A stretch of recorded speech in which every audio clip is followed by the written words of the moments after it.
Hello! This is the One Episode Rule, a podcast about first impressions. I am Magpie, and I've got a confession to make. I didn't watch the new FLCL content Oh no! that You didn't do your homework. I was going to do. But I didn't watch anything. You've So, been exceptionally busy, to be I've fair. been extremely busy working for money and renovating my house. So Yeah. So I haven't had time for petty concerns like animated shows. How have you guys been? How'd you like your week off? You got I'm Black Hole. I spent the week off working on my demo scene life. This weekend I had a demo party and I didn't win anything, but I had an excellent time. It's like a computer arts festival type deal. It's very cool, and you are very talented. Thank you. Hi, I'm Joey, your local dew dealer. Give me the dew. Just sending my friends Mountain Dew in the mail. Yeah, that's been only thing interesting happening to me lately. it took the whole week. It I still did. need to send you some Canadian stuff. I would love it, but also do not feel pressured. It's a box. I It's want to though. just a box full of poutine. Yeah, just like month-old poutine. It's just a bunch of rotten potatoes and gravy and cheese curds. Cheese curds are fine though. Cheese curds last forever. Mm-hmm. So you guys want the small amount of news I was able to scrounge up in the 5 minutes I've been here ready Right? before the broadcast? Yeah, we should talk about some anime. All right, so I've got some. We're going for a theme of film-related news this time. We've got announcements. Golden Kamui's gonna get a live-action film. We found out it's got the green light for them to make that, which is weird because it's like an adaptation of an anime, but really it's just going to be a film about the Russo-Japanese War. Right. Fascinating, really. Which is interesting. But Mm-hmm. And more baffling news: a Streets of Rage movie has been announced to be in development with the creator of John Wick writing its script.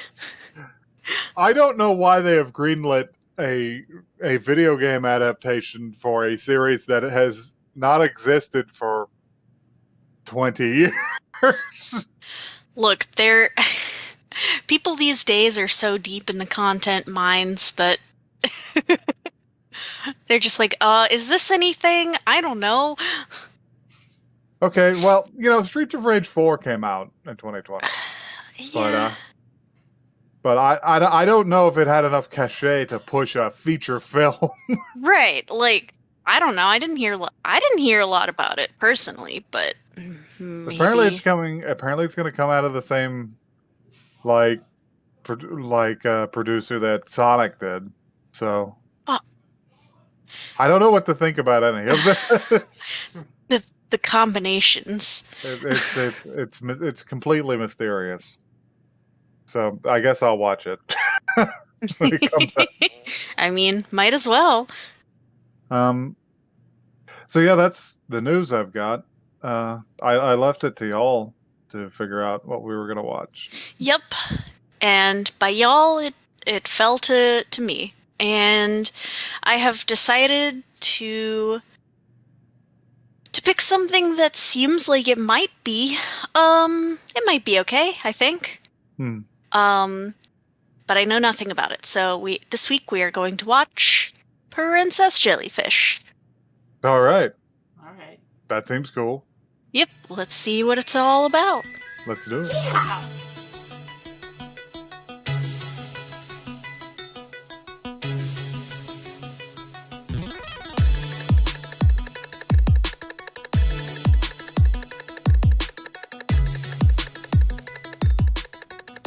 All right, we're back.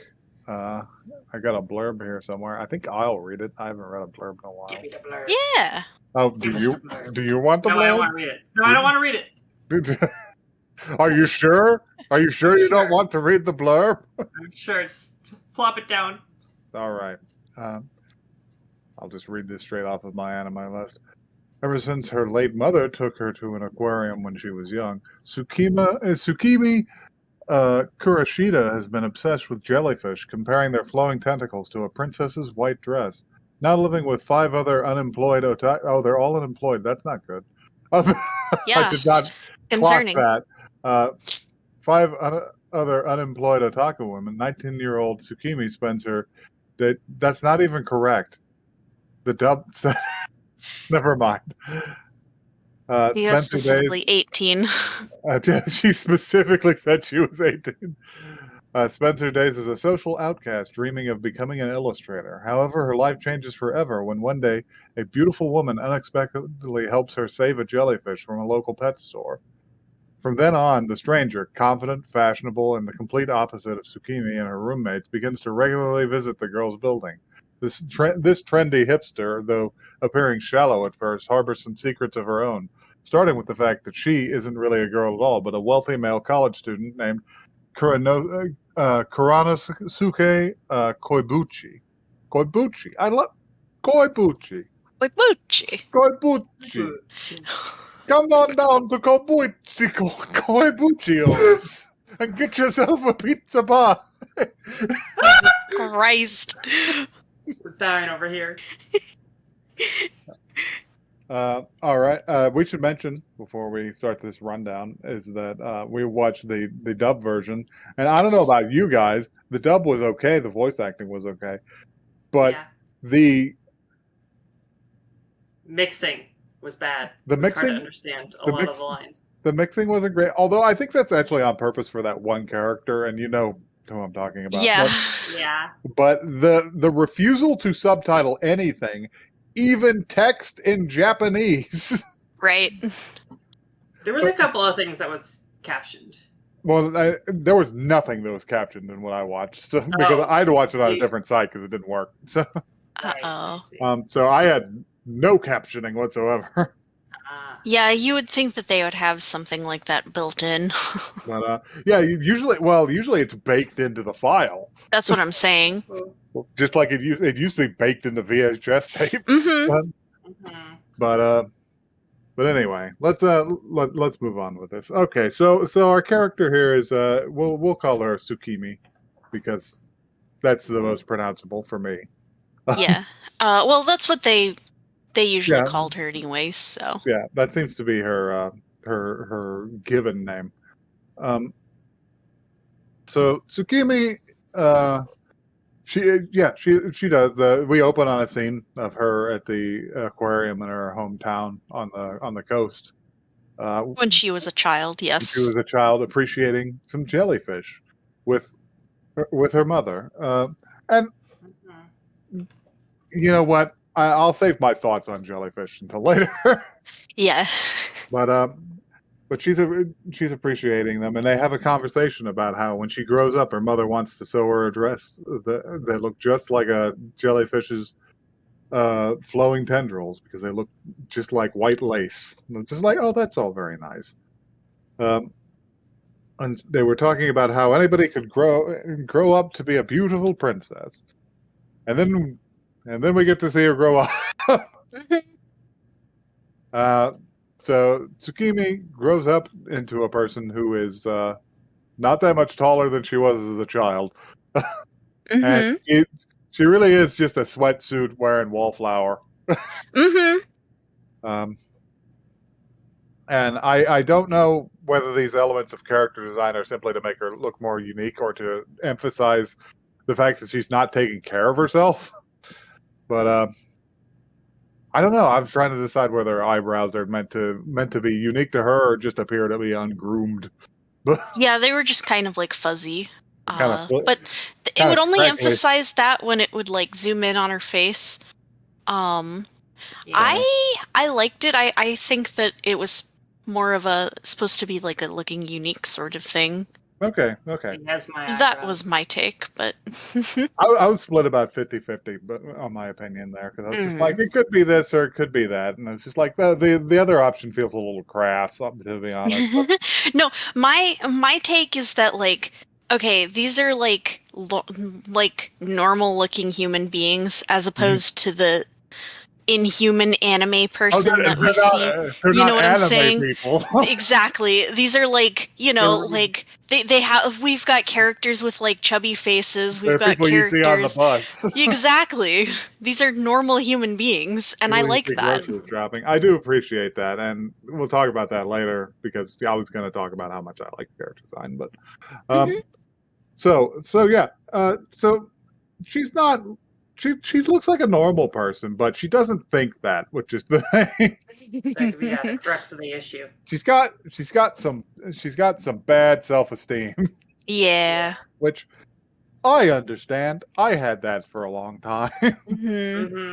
Relatable. I probably still have elements of that, but Aw. I got over the worst of it, and she's still in the phase of her life where she has very much not gotten over the worst of it, and it rules her social interactions. Which, I mean, like, she's an 18-year-old, so, like, completely understandable. Well, no matter your age, it's a struggle. Yeah. And the only person who can lead you out of it is yourself. So, yeah, really. Yeah. Life experience will help. It takes everybody a different amount of time to get past that. Yep. So we open on her trying to go to someplace in Shibuya, and and she's making her way, but the psychic damage. The problem is the psychic damage of so many fashionable people around there, which, by the way, doesn't have anything to do with your default like physical form. It's just how you dress it. Exactly. But it's up for me because nobody makes clothes in my size. But, and I have to go down and buy them at the fucking tractor feed store.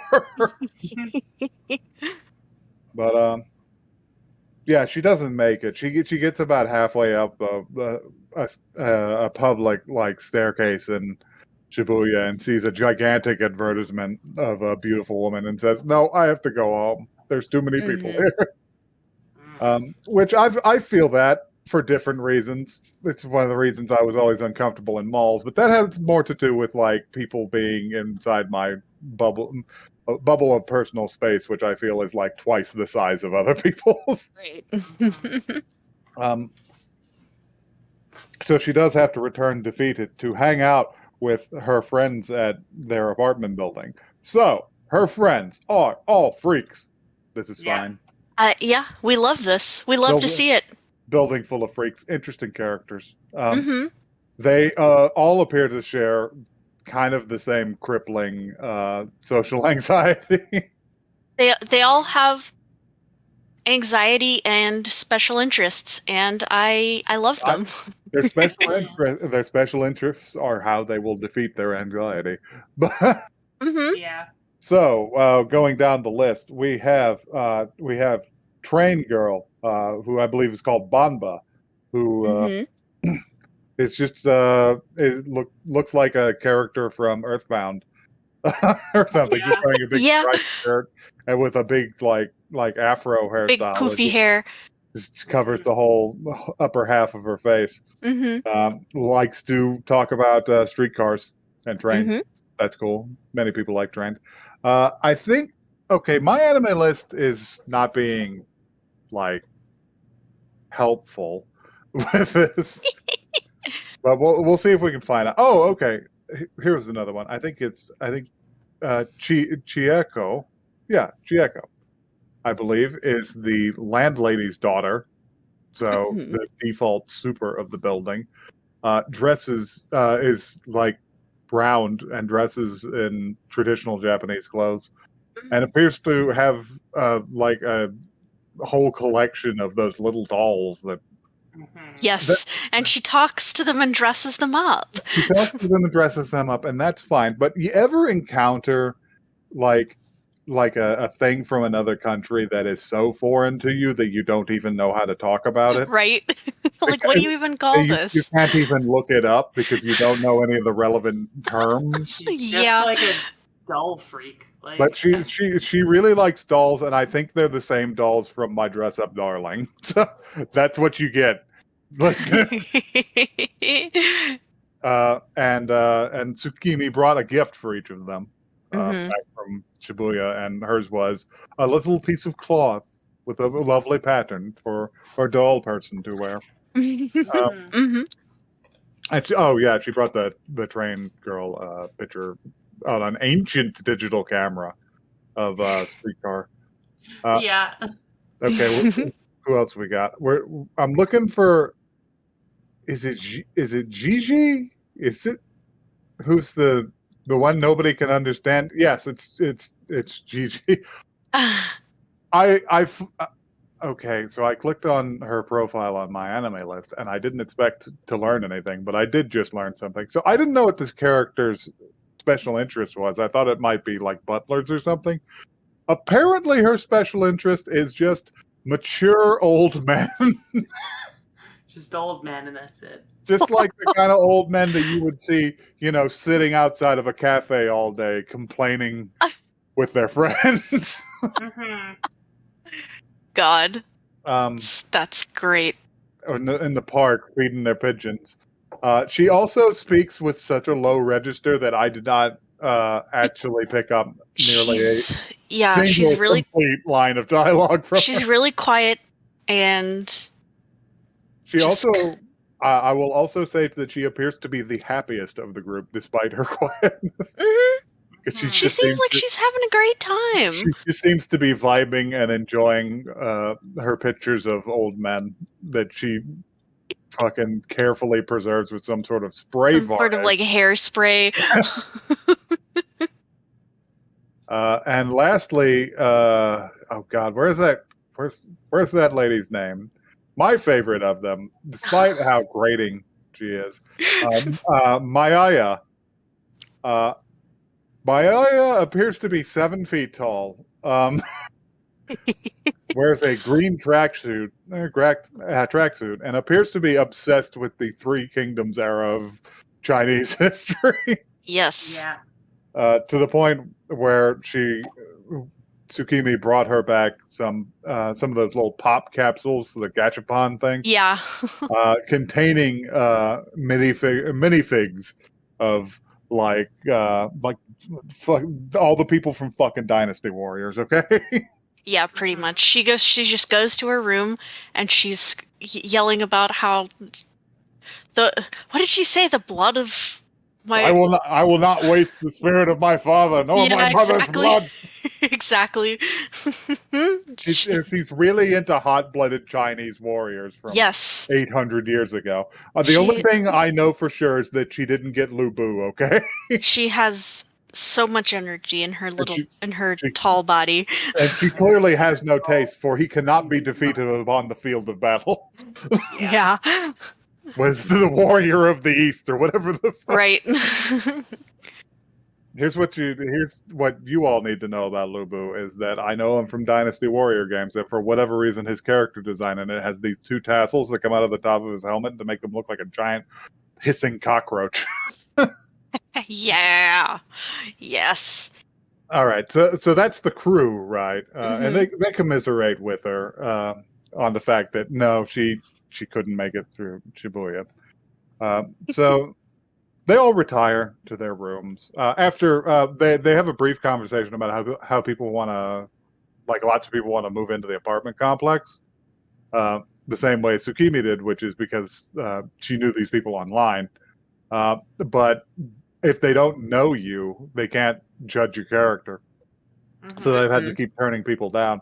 So they want to establish like a set of like criteria. So they have to go ask the other tenant who doesn't come out of their room, because apparently she is an extremely accomplished boys love manga author. And They just slip notes under her door. And she does not have enough time off, so the only time she takes off, she devotes to sleeping. So she's terrified of people and only comes and is only awake at night. So they just they write out a note to her and slip it under the door, sitting on their knees like they're making an offering at a shrine. Yes. And this is where it became a problem for me, because she wrote out a reply and slipped it back through, and it was just these huge kanji, and it was completely untranslated. And they did not say what was on it. Said something about like those who do not have a need for men in their life or something like that. Yeah, something like that. It was just like, we don't need boys, something, essentially. Who needs them? Yeah. Well, you need them, or you're not going to have any material for your fucking comics. Right? Do not denigrate your subject matter. Yes, but anyhow. So they all retire to their rooms and their interests, with the trains and the starching pictures of old men and the just going full shithouse crazy.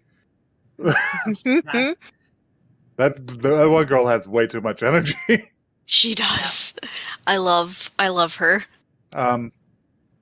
While Tsukimi sketches Jellyfish, she does fall back into remembering her mother, who apparently died when she was quite young. She died of anime mom disease. She died of anime mom cancer. Another one. She was more advanced than other moms, because he actually see her in a hospital. It was the long wasting version of the anime mom disease. Yeah. Which naturally makes her quite sad. So she goes to do the one thing that cheers her up whenever she misses her mother too much, which is visit Clara. So Clara is a spotted jellyfish in a tank at a pet store, shoved right up close to the window so people can see.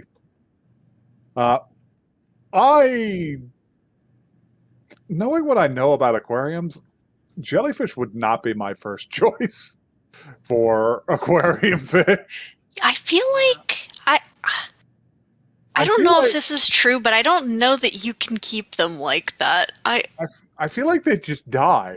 It doesn't seem like enough space, or I don't know. It's like you're not going to psychologically damage them in any way, because they are just bags. They are just bags, but I just feel like they're have delicate constitutions. But well, I mean, that is obviously the next plot point.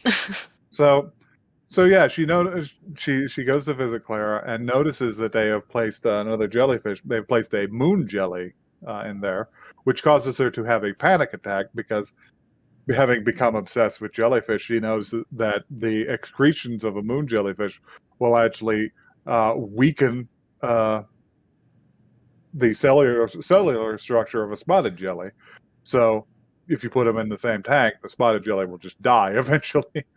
So she freaks out about it and says, "Oh, I have to do something, but the store is closed, and it's being manned by one of the quote unquote stylish," which appears to be just a normal dude working in a pet store. He just looks like anime Shaggy from Scooby-Doo. Yeah, he looks like anime Shaggy from Scooby-Doo, almost exactly.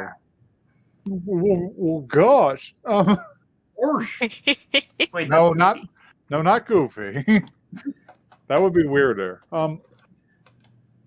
So yeah, she summons up all of her courage. It takes a lot. There's a lot of cool breakaway scenes in this. We'll talk about it later, but she has one of them right there.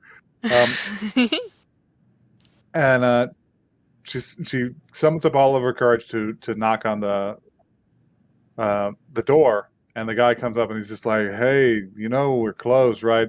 And she tries to stammer out her reasoning, and he's just like, "Listen, I gotta close up." So she finally steals herself and just lays it all out, but in far too technical terms. And the guy's just like, "No, fuck off already. Understand. Please go away. I'll do something about it tomorrow."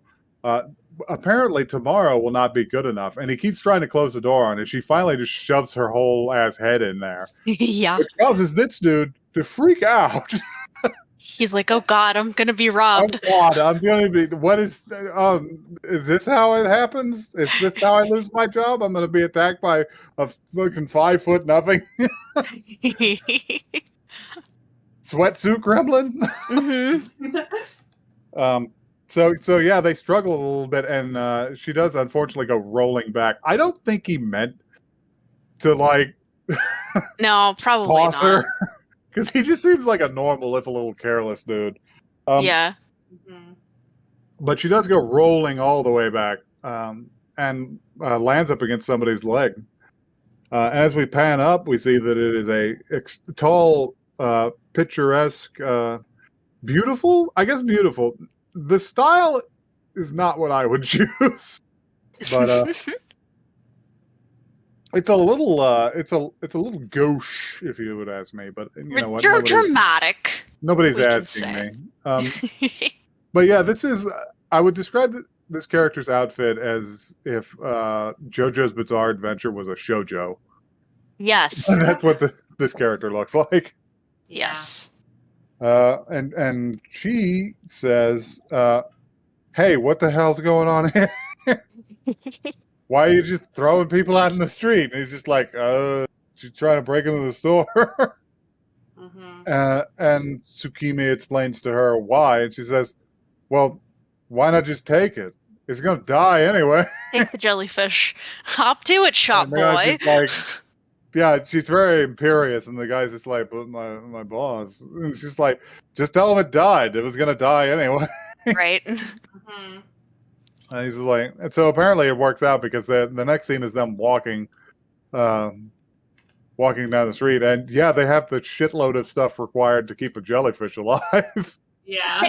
Along with little Clara and a little bag, which I guess is fine for a jellyfish. I liked, they are. I did like. I just want to point out in the dub how the jellyfish, she sort of hallucinates it, asking her to help her. Help me! Yeah, we're gonna talk about that. Dying over here. We will have a whole conversation about the cutaway scenes, I think. Yes. So okay. So yeah, they go back to the apartment building, and Tsukimi does become paranoid because she has brought one of the outsiders into their den. She's just like, "Be very quiet. We're not used to people like you in there." And we can't have fashionable people in here. But she says like something like, "It's like you're from a whole nother planet," and she's like, "Oh, you can tell then." And that was the moment that tipped me off, because I was like, Oh, I could tell the moment. Oh, I knew, but also like up until that moment, it was just a sneaking suspicion. But that was the moment that I was like, "Yep, right." No, this is gonna be not going into it. I wasn't paying that much attention, and I thought the character might actually be an alien. But anyway, that's another option. The Urusei Yatsurax option. Very good. Anyway, so yeah, they get Clara set up in the bathtub downstairs, which is rough for any aquatic being, but a jellyfish at least won't be bothered by it. And yeah, she's just like, "Okay, can you go now? Because like I don't need anybody like my Aya, who is walking in right now. See, oh shit." And yeah. Aya has the same reaction of turning to stone. So yeah, they quickly retreat to Tsukimi's bedroom, where they talk for just a moment until Kuronosuke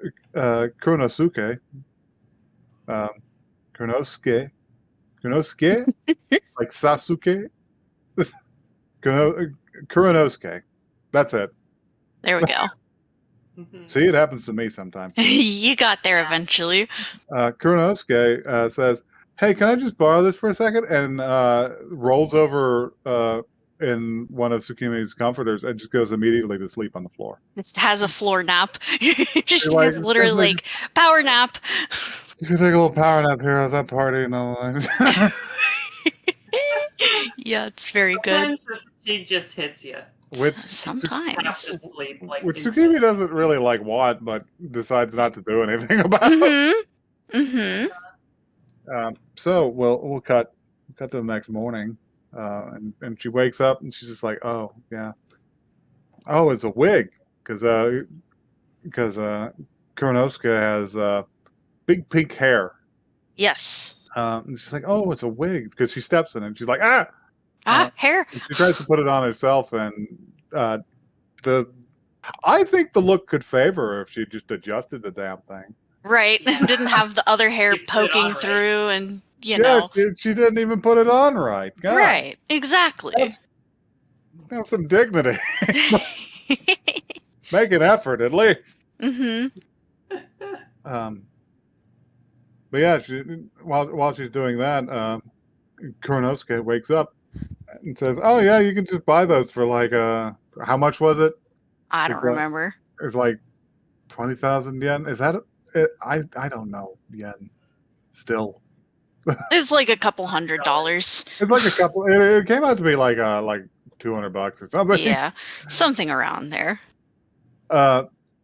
Which causes Tsukimi to freak out for two reasons. Which is A, what do you do when somebody has caught you trying on their wig? Yeah. That's weird. What if you have lice? What if they have lice?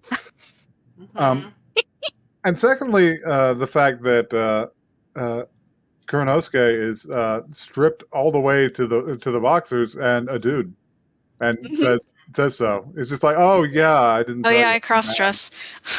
Yeah, I cross dress. That's it's just what a hobby. And then she turns into stone. And she turns into stone because she doesn't know what to do. And he's just like, what's wrong? Oh wait, are you a virgin? And then she goes. No, that's when she turns into stone. Which is right. Which, admittedly, for people without that much social anxiety, that's a weird question to ask somebody this early in the relationship. Right. You just have to ask, like, define virgin.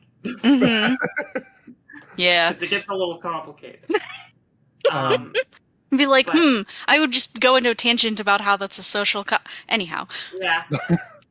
But then her head explodes and a jellyfish comes out and says, "That's the worst thing you could possibly ask somebody." You shouldn't ask that of the people in this apartment building because it will cause them to do this.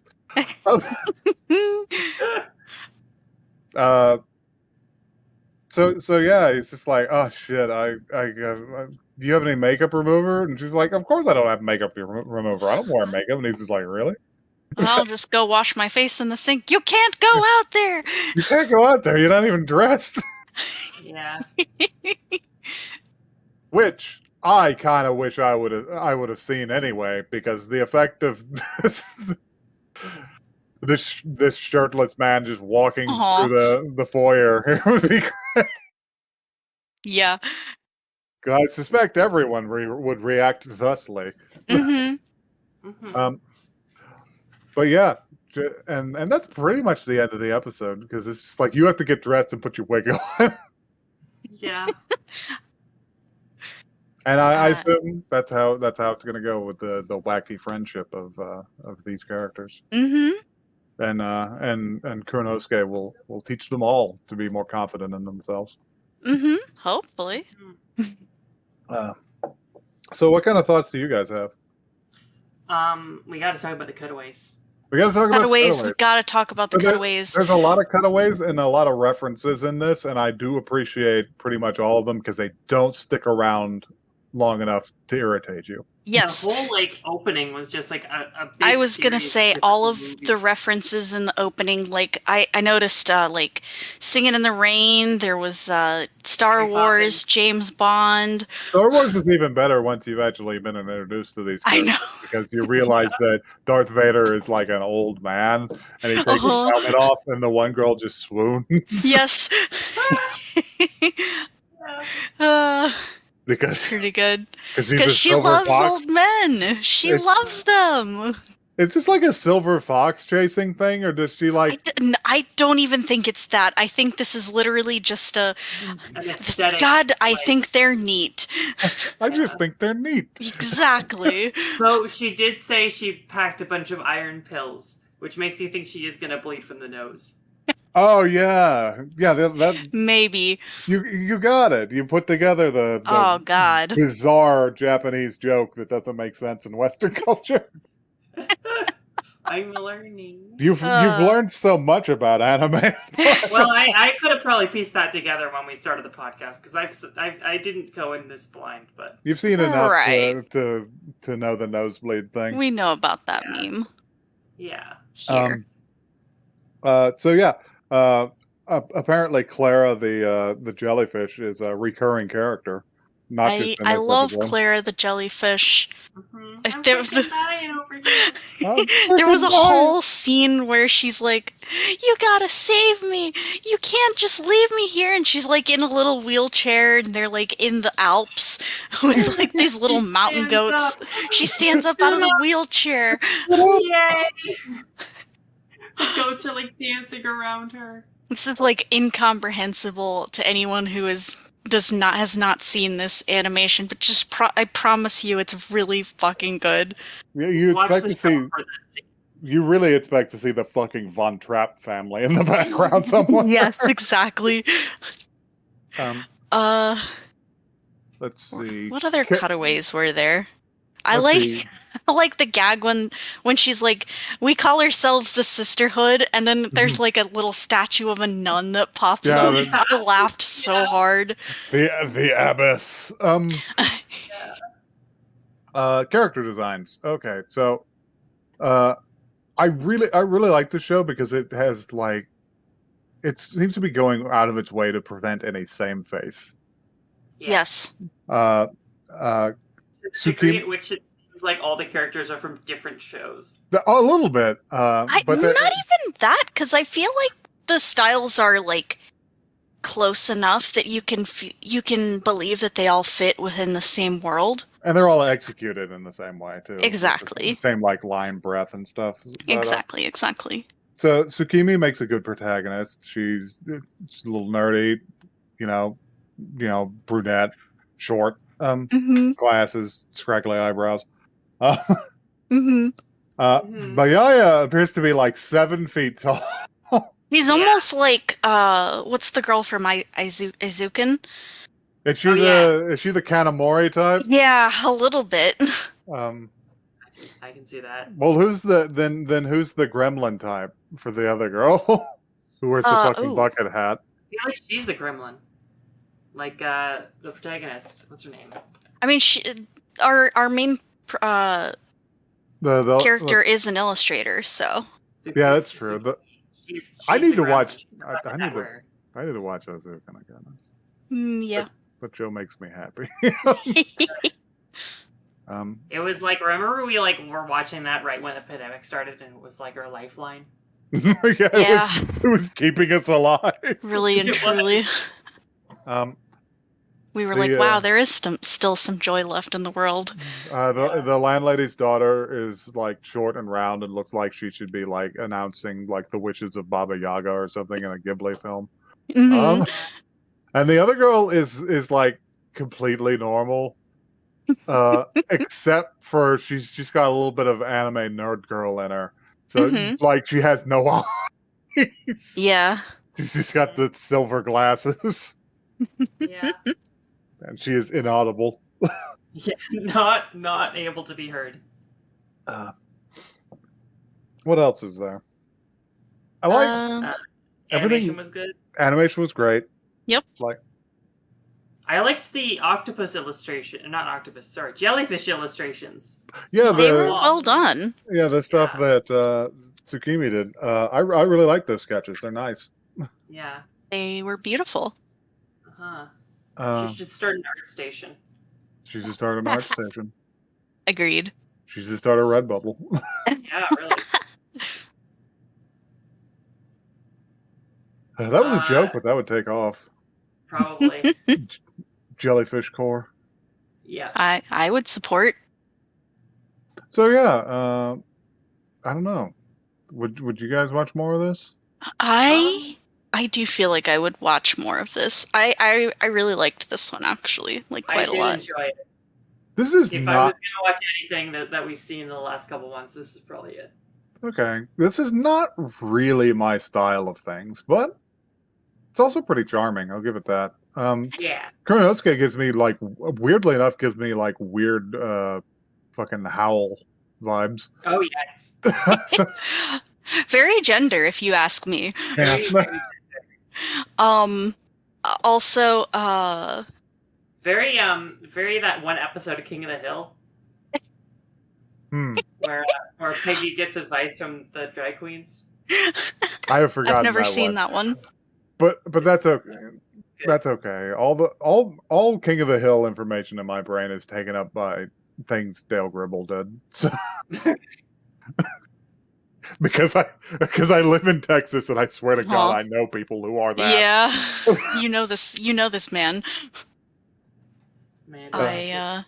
But yeah, I usually don't go that much for slice of life type stuff, but this one's like different enough that I'm interested. Well, if y'all watch it, I'll probably watch it.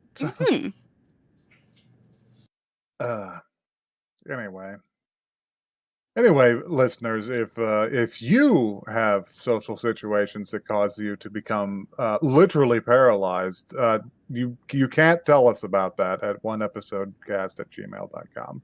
And that's one. It is a social interaction. Yeah, I'm not sure if we could do anything for you other than just practice in the mirror and scream. One the word, not the number.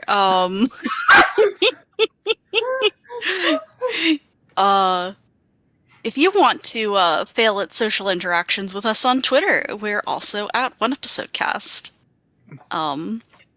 We can teach you. What I want you to do is, like Blackle said, stare at yourself in the mirror and scream for a half an hour every day. I mean, step one, if you can send us a tweet, you're on your way. You're on your way. Tell us how good the screaming is going. You can even just send us like a text that says Record it and upload it. There you go. Most guttural screams. See, your goal here is to be able to do this in public and not die when everyone turns to stare at you. Yeah. Literally, you have to scream, and then when everyone looks at you, just strike a pose. It's a form of immersion therapy that totally won't cause you to have some kind of psychotic episode. Good advice. Good psychological advice from our anime podcast for all of our listeners. You know we're experts here. Who will totally take it if I know any of them. 100% will do what we say. Yes. Because, like, what's the point of having a podcast if your listeners won't do what you say? I know, right? Podcast about first impression, and the first impression is screaming. Our massive listenership of impressionable... I can't keep this bit up. We got to get out of here. Massive viewership of people we know personally. We know personally. You know what? There's more subscribers to the YouTube than I can think of people who listen to this show. So, I mean, so there's got to be at least one stranger. That's a good sign. We love you, random stranger. Even if they're fake. Listen, if you're listening to this podcast and you don't know any of us personally, you have to respond in the fucking. You have to post like "I'm me" in the comments. Leave us a comment. You have to. Like, we don't often ask you to do stuff like. I mean, we do at the end of every single episode, but this time we're not asking. We're telling you to do this. This is the message in a bottle for us. Yeah, exactly. This is the litmus test of our viewership. We have to go. This is getting weirdly earnest. Let's get out of here.